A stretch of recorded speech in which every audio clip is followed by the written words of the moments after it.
Hi, this is Gary with MACMOST.com. Let me show you how to set multiple timers on your Mac.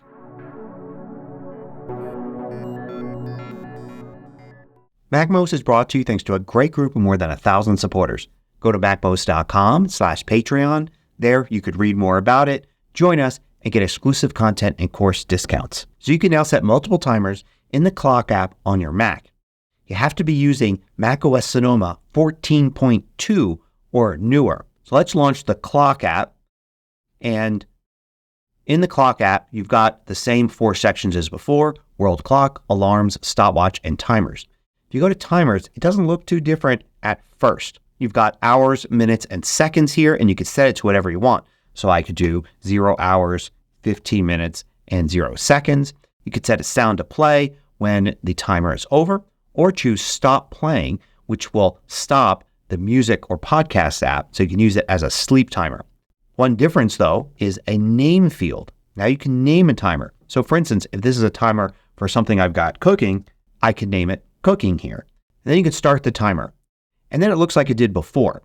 You've got the countdown here. You've got the time when this will end. And you've got the sound here, and you can change that if you want.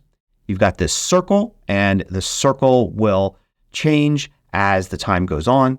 And now you've got this new name field, which you could change here if you like. And you could pause or cancel the timer here. But in addition to that, you've got this plus button here at the top right. This was actually here with macOS Sonoma, but it was inactive for timers before. Now you can click it, and you can create a new timer. So you can choose custom timer or a preset. You can see there are all these presets here. You can also choose recents.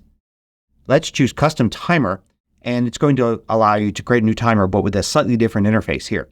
So let's do a 1 hour timer here, and we'll call this something else. Take a break. And we can set a different sound if we like. And we can click start. Now things change. Now the timer section actually shows you a list of currently running timers here at the top. And underneath it, you see a bunch of recents. So you can easily start a new timer with one of these recently used times and names. So I can now pause one of these if I like and continue it. I could, cancel it right here with this little X button like that. I can easily start another timer. So for instance, I can restart this one here. I'll just click the play button there, and you can see it adds it there to the list. Another thing to notice is that here in the menu bar, you could see the timer just as before. It's going to show you the timer that's closest to ending. So in this case, I see that 15-minute timer here, even though there are 2 timers going. I could still use it like before to quickly click on it and get to the timer section here. For each one of these, I can alter it by clicking on it. So even though this is the second timer, I can click it and go into it. Now I get this big view of it if I want, and I can change the name. I can change the sound that's going to play. I can pause. I can cancel. I can use the back button here at the top left to go back to this main screen that shows me all of the different timers. And then even if I cancel all these timers, or I just let them expire, I still have recents. If I scroll down on the screen, it shows me my recently set timers, including the name I used. So if I commonly use this 1 hour take a break timer, I will have it here in recents, and I don't have to set it up with a name and a sound and all of that. I can just use the play button here, and it will start this new timer. If I want to rename it, I can rename it at this point, and then I would see this new one with a new name in the favorites section. If I look here, I can also remove recents. So I can remove, say, this one and this one if I never think I'm going to use those again, and the sections may be getting crowded. So some things to note. It doesn't seem that Siri can handle these multiple timers yet. If you ask it to start a timer, it will start a new timer. Start a 15-minute timer. 15 minutes, counting down. And if I ask it for another one, start a 30-minute timer.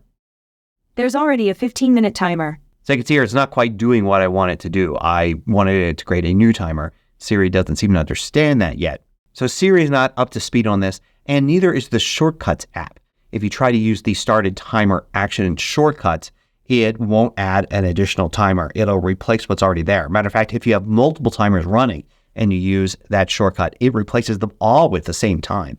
So definitely not working yet with shortcuts or with Siri. You can still start that first timer with Siri, but if you really want to use the multiple timers functionality for now, you've got to go into the timer app to do it. Multiple timers can come in pretty handy. For instance, here I've got one for taking a break from work.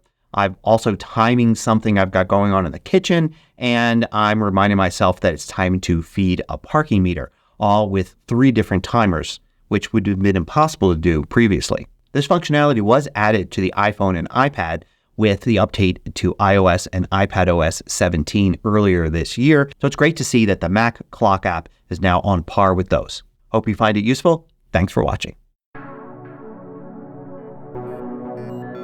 If you liked this video, click the thumbs up button below to let me know. I publish new tutorials each weekday. Hit the subscribe button so you don't miss out.